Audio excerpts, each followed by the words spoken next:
engine started this whole menage. This Really? was my grandfather's. When I was 12 years old, he said, "Someday this will be yours, Tommy." And I looked at it and I go, "What is it? And why do I want a big old heavy thing like that?" That was in Napa Valley, St. Helena. Wow. And years later, I found a few more of them. And after I started collecting the engines, I went down to St. Helena and brought it home. And then let me saw up a piece of wood if I can make it run. Well, let's see if it'll go.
Hey, you got a great looking engine here. What can you tell me about it? It's a Gilson, 1 horse, hit and miss. This one I just picked up here not too long ago. Oh, you did? Yeah. Tell me about that little water tank on the top there. So that's the cylinder cooling radiator. Okay. Open, no pressure system. What year about would this have been? You have any idea? I think this is 1909, 1919 era. Okay. Same with the next one. That's an international horse and a half. Good. And I forgot, did I ask you your name? Colin. And where are you from? I'm out of Milton Free Water. Wonderful. Oh, that's great. So glad you're here. Let's talk about the green one if you don't mind. So this one is a international M horse and a half throttle governed. So it's a constant cycle engine. And yeah, just got this one converted back to the magneto from the coil system. Okay. So have you had this one running recently? Yeah, it's been running earlier today, but okay. magneto's giving me a little bit of feel. Oh, okay. Great. Well, thanks a lot. Well, hey, good to see you guys here. Very interested in why you're here and where you came from. Are you both from the same area? Pretty close, yeah. Okay, and that would be where? Medford, Ashland, Glendale, Southern Oregon. Okay, and how do you two know each other? That's my grandson. He's doing all the heavy work. Oh, well, it's about time, huh? Yeah, there you go. What's your name? Jason. Jason, and I'm Doug.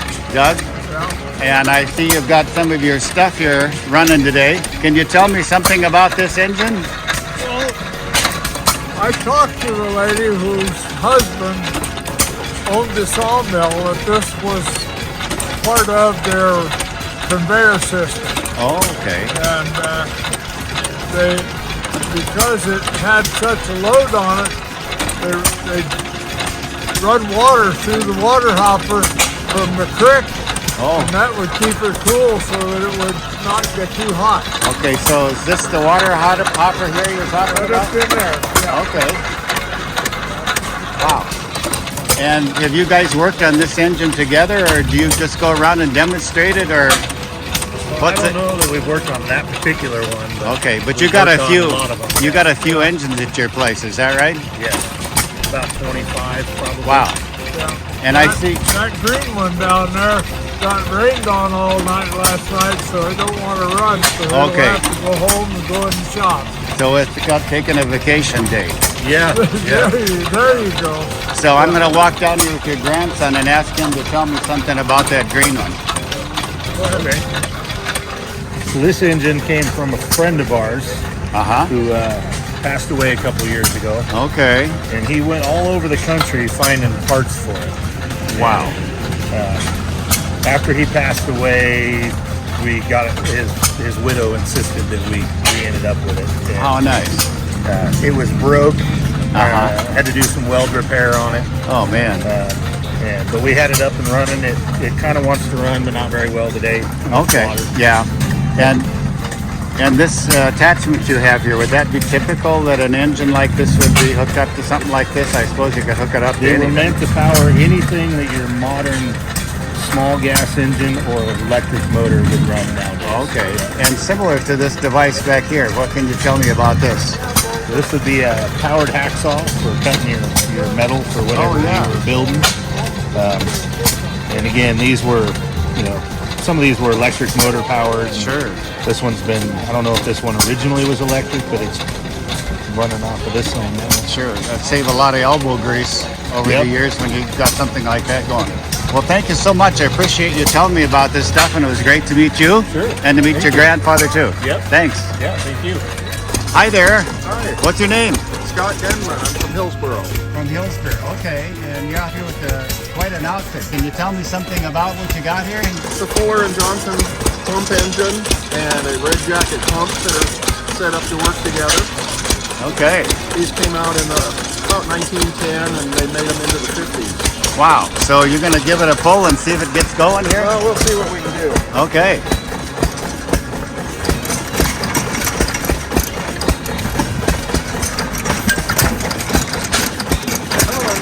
All right, there it goes. I love it. Wow. That's a lot easier than hand pumping, that's for sure. That's very cool. What's this other thing sitting here? This is a John Deere horse and a half engine. And what did people use that for? Well, anyway, from pumping water to grinding feed to whatever else you would plug into the wall today. Okay, that is so cool. I'm going to just take a little close-up of this thing and walk around here.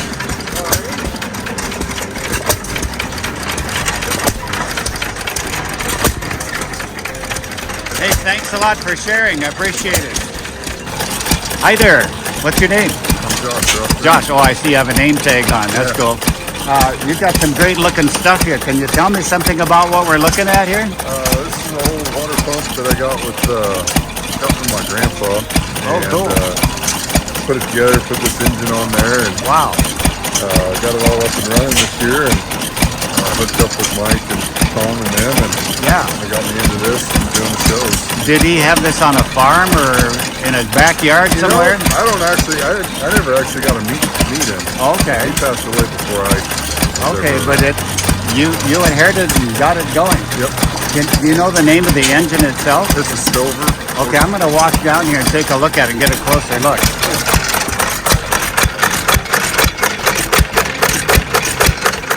So you called it a stover? Silver. Okay, regular old hit and miss kind of thing? It was made in Portland.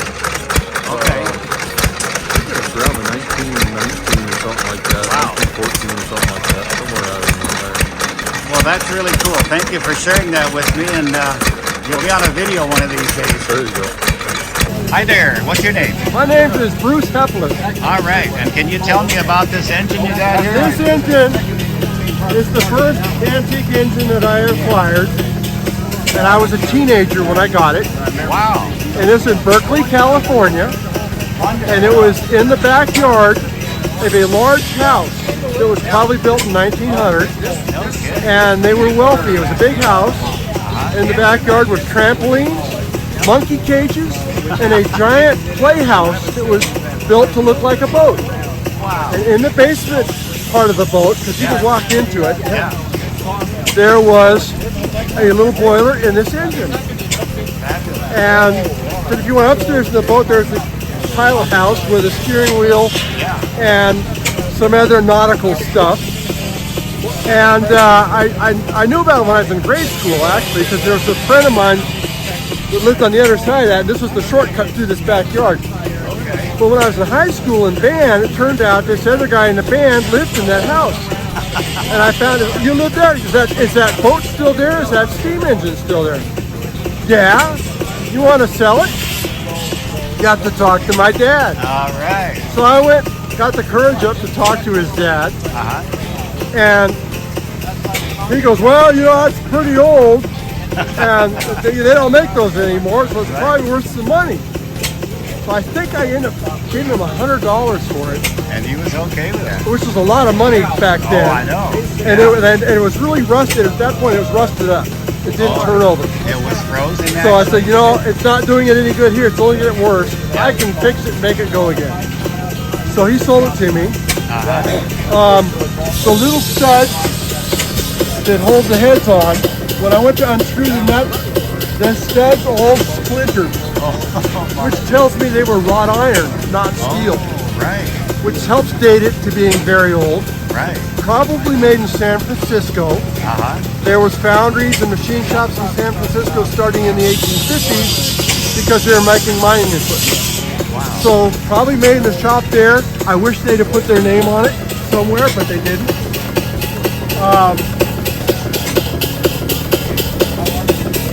And I got it running. I didn't make a bunch of new parts because I wanted to keep it all original, which is why it goes knockety knockety.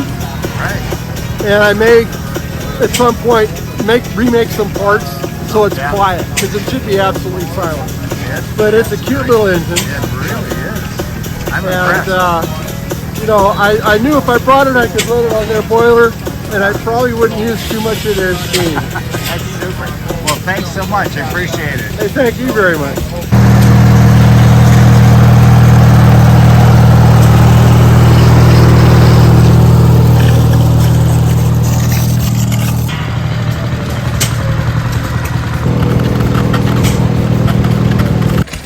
Hi there. What's your name? Hello, my name's Jesse Christensen. Jesse, what can you tell me about this great truck you got here? It's a 51 cab over Chevy on 350 Vortec engine on a S10 chassis. Cool. Can you lift the hood and show me what I can't see? Or what's visible or not? Oh, so the engine's back underneath there. Under the seat. Okay, so it's slightly customized. Yeah. What kind of an engine? What engine do you have in here? 350 Vortec. Okay. 350. Okay, now this is a little unusual. Can you tell me something about the history of this truck? Well, it was built by a fella in Minnesota. He put it all together, and I just ended up buying it. Okay, so what is the chassis underneath then? That wouldn't be the original, obviously. It's S10 Chevrolet. Okay, Chevy S10. Well, that's very cool. Thanks for sharing that. I'll be interested in hearing it fire up later on, maybe. Yeah. All right, thanks a lot. I could start it now if you want. Well, let's hear it. Okay.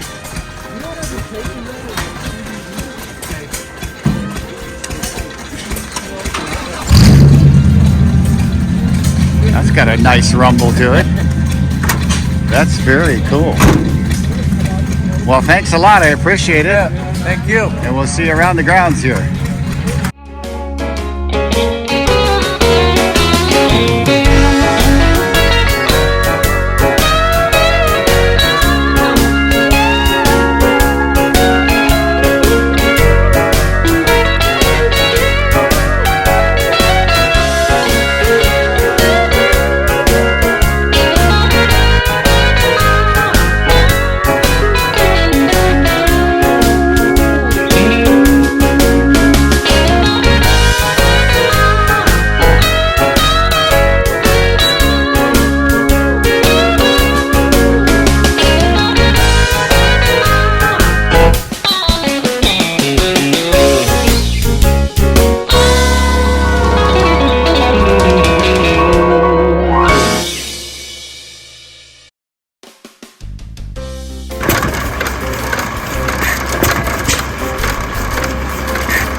Hi there, what's your name? Hello, I'm Mike Lockley.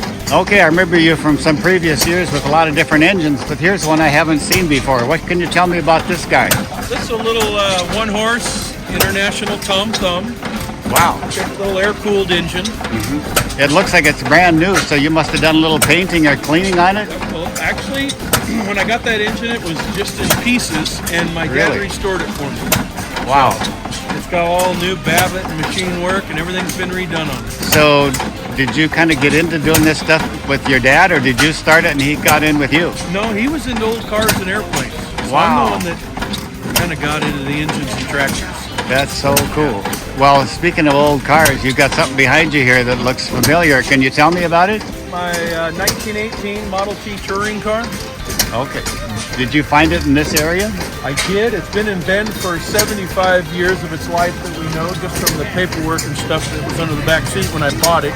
Wow. About 16 years ago or so. Okay. It looks so clean. Did you have to clean up the old rust and stuff like that? No, it looked like this. I replaced the spokes because they were rotted off, and Okay. head gasket, valve job, rebuilt the carburetor, put some coils in it and some tires on it. And Uh-huh. I've probably put over 15,000 miles on it. It's kind of my daily girl, the one I drive all the time. Really? Yeah. That's It's on its wonderful. Fourth or fifth set of tires. Where do you get tires like that these They days? still make them, but Okay. you know, you have to order them out of catalog. You know. Yeah. Sell the parts. Yeah. Yeah. And I look at the glass up there. Was the glass still intact when you got the car? It was. Nice. What about the steering wheel? It looks kind of fancy. It was. Now that steering wheel was in many pieces, and I glued it all back together and refinished it. So. Really? It looks like it's right out of the showroom. And is the horn there? That's not electric? That looks like it's hand operated. It's manual. Okay, so tell me about the lights on this thing. Well, what we did is it had 6-volt. They're a single slot light bulb socket. Yes. And my dad said, you know, I think all we got to do is make another slot so you can put a 12-volt bulb in there. No And kidding. so we were able to run these LEDs that are super bright, Yeah. or alter in the headlight. Well, at least Yeah. you can see going down the road. You That was a can. little tough back in the day. These are bright and they do light up the road. Okay, tell me about this now. Do you have to crank it to start it? Yes, this car is hand crank only. There's no electric. It's a not. 1918, so they Okay. didn't come out with electric until later. Uh-huh. So you would just advance the spark there? You give it a little bit of throttle. Oh, is that the throttle there? Yeah. Okay. You got spark on the left and throttle on the right. You got to make sure it's out of gear. Yeah. And then you see you've got a choke rod here, so you can choke the carburetor. Okay. But you can give it a. The chance of it starting is proportional to the people watching. Oh, well, I would imagine so. All right, here we go.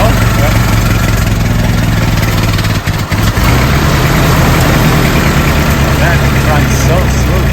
Did you do some work on the engine too? Not just the valve job and carburetor and stuff. That runs so well. Love it. That's beautiful. Good job starting it too. Thank you. All right, thanks.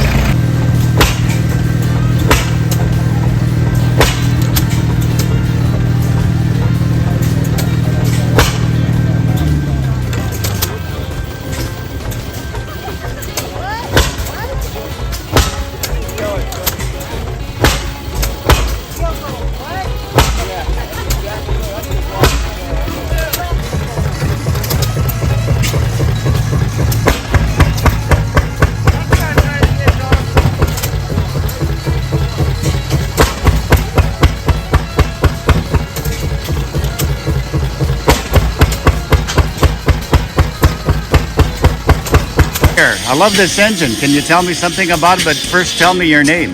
Jim Hoffman. And where are you from, Jim? I got the museum out west of Chehalis. Oh, wow. Jim Hoffman's Power from the Past. It's going in my museum. I just bought it yesterday. It's about a 1903 oil well engine. Pumped oil its whole life. Made by Joseph Reed. That would have been about what years? Well, he first built these in 1888. Okay. And this one should be about a 1902, I think. Close as I can tell. And this would pump oil all day long, every day. That's what it does. Was it one of those things that has the big arm that goes up and down? Big arm up and down. This particular engine is a 2-cycle. There's no valves in it. Oh, So it's all, the port comes out the exhaust port, intake goes in an intake port. And the cool thing about this engine that no other engines have, it has a supercharger. oh, that's what this is over here. This piston on the side, all it does is shove a fuel air mixture into the combustion chamber. That way, So it's that was it's really an pressurized fuel. advanced He was thing. way ahead of his time. Uh-huh. A pressurized system, like on a modern day engine. And then also, it would run on a hot tube. You would have a fire going in this hot tube, and that keeps the head hot, causes it to fire all the time. But I'm not using the hot tube today. I haven't tried. I'm running it on the electrical. I don't think they were ever designed to be on electrical when they were built in the first place. Okay. Somebody converted this to electric because it's easier to live with than the hot tube. Okay. Easier to start. Would a hot tube be a precursor to a diesel in some way, or Well, just kinda, the sorta, principle of yeah. keeping it hot up there? Keep the top of that head hot, and that's what causes it to fire. Okay. The bad thing about them is you got to get it good and hot before you start it. Oh. And I have another engine at home that is a hot tube only, and I got to Okay. heat it for a good 15-20 minutes before Wow. I attempt to start it. It won't start. That's remarkable. Anyway, this is an early oil field engine that was designed for one purpose only, to pump oil. And it did probably for many years, no doubt. And you got to also realize they run for free. That sucks the natural gas out of the oil well. Oh, and no burns kidding. that, so it has zero operating expense. That's All you have to do is put some oil in the oilers. technology from way back that worked. Yeah, it ran for free. They like That's that. fantastic. Well, thanks for telling me about it. What is this belt unit in here? What That is? goes to the governor. Oh, this That is the hooks up to governor. a valve and that controls the flow of fuel to the engine. Okay, You got fly balls. sure. And when Oh yeah. And So then that's when it gets up to speed, they fly out. You ever heard of balls to the wall? yeah. If they're out like that, that's balls to the wall. Yeah. That means that's fast enough. So it's But not. then it starts slowing the fuel down. It'll slow down to whatever speed you got it set to run at. Wow. And this will maintain at whatever speed you set it at. It would normally be around 350, 375. That's what you should turn. And it'll maintain that all day long. How'd you get this thing over here? I bought it in Missoula, Montana yesterday morning. And you drove over here? Most of the night last night to be here for Tom's show. Wow. What do you have it loaded on? Some kind of a big lowboy? Yeah, I got a flatbed trailer. I winch it on. How much does the thing weigh? Oh, What'd you 12 guess? to 14,000 pounds.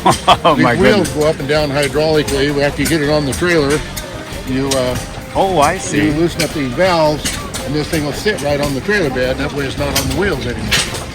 Okay. That guy I got it from invented all that. That was Right now, it's up on the wheels. that's a great adaptation. What can you tell me about the water tank up here? There's no water pump on this engine. Hot water rises, comes up to the top pipe, goes into the top of the tank. Cold water is on the bottom. So as that rises, cold water is automatically drawn into the engine. The water goes round and around. That's called thermal circulation. Oh, sure. And it'll do that forever. You never need a pump. Wow, that is. And it works quite well. The trick to it is you got to have lots of water. Yeah, so you have to have a supply somewhere around there to keep that going. You're doing away with a radiator for one thing. You're doing away with a pump. You're relying on natural circulation, and it works. Most of my engines are like that. That's so cool. Well, thank you so much for sharing that, and you'll be on TV one of these days. Imagine that. All right. Thanks a lot. All right.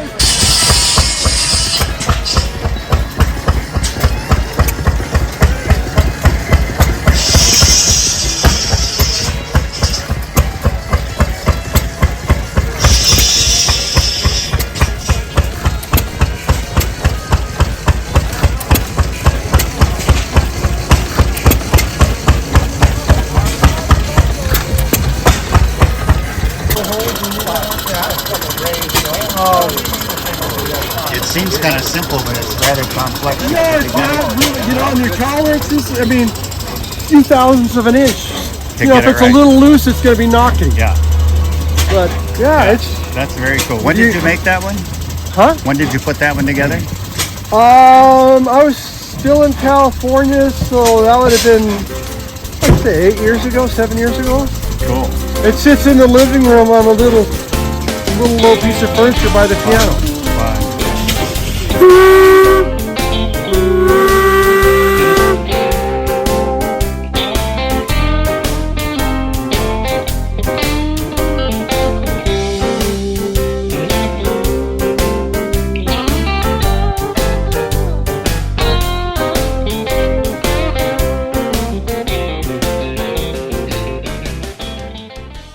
for here first. Oh, you look just fine, Susan. Yeah, whatever. Nice to see you here, and it's so fun. You've got people all over here, people enjoying lunch back there, and always such a special festival. So you're kind of the unofficial hostess, even if Tom's the host, I guess. Yeah. Okay, Put his sidetrack. Oh, he's sitting making there you go. Got a little snack there. Relish. He didn't Okay. do it. He said mustard only. Got to get it right. Okay, very good.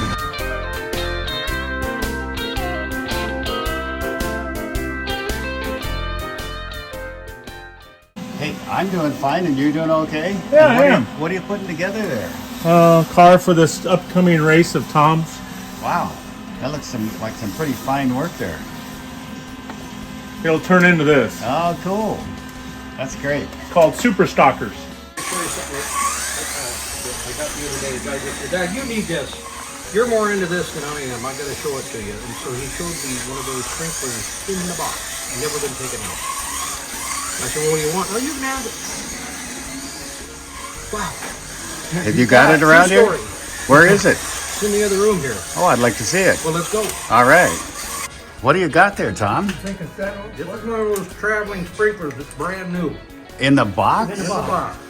Those are the ones that you take out and you lay out the hose and it follows the hose around? Yes, you do. That But is it's amazing. brand spanking new. I'd say it's 20 years old? yeah, maybe 20 years. Hey, Jeff, tell me your full name. Jeff Shark here. That's great. So it's taken a while to fire this thing up. What does it take, hour or two to get her up hot? Yeah, I've got 2 hours because we're not in a hurry. Okay. Make it a lot easier, less stress on the boiler. What's going on with the big Murray here? Murray Corliss. She's kind of running really good right now. Kind of a quick description. The governor, Okay. that's the steam valve right here. Uh-huh. This is steam right here, and this is exhaust. Okay. Those right there are entering steam on each side of the piston to blow it both ways. Uh-huh. These are dash pots that allow the valves to close nice and smooth without crashing down. Yeah, very cool. There's your what powers the governor. Okay. Right there, the pulley. Uh-huh. There's the end nut. And what is this, like a 14-foot flywheel here? Do I 14 remember? foot. Okay. And where did this thing come from? Where'd you find it? Came from Mitchell. It was in the Bridge Creek sawmill in Mitchell. Okay, and it was running a generator, is that right? A great big generator. Tom, so tell me what's going on this side. Well, here you've got the steam coming in down into the separator. Uh-huh. It separates the good steam from the wet steam. The wet steam fills up and then comes over this pipe and down in and then gets pumped back in the boiler. Okay. These are the valve covers, your 2 steam valves, 2 exhaust valves. Uh-huh. These are blow-offs in case water got in there, water won't compress, so it'll blow by the spring in there and shoot Okay. out rather than break the head. Yeah. Here's what they call the cross head, Uh-huh. and that's the piston shaft going into the cylinder. Right. The piston's only about that thick, Wow. like an automotive piston, so it blows Right. on both sides. Yeah. So, about how many horsepower would something like this be? 300. Okay. 150 pounds of steel. We only run 40 pounds. We haven't even got to 40 pounds today. Okay. This is the connecting rod, and you can tell because of it's not all rusted up. It's made of some special alloy. This piece here lubricates the big end. Oh, yeah. Oil Okay. gets dripped into this trough by a brass drip oiler that I don't have on it. And then the oil goes down in and across and down the shaft out to the big end to Cool. keep it lubricated. Yeah.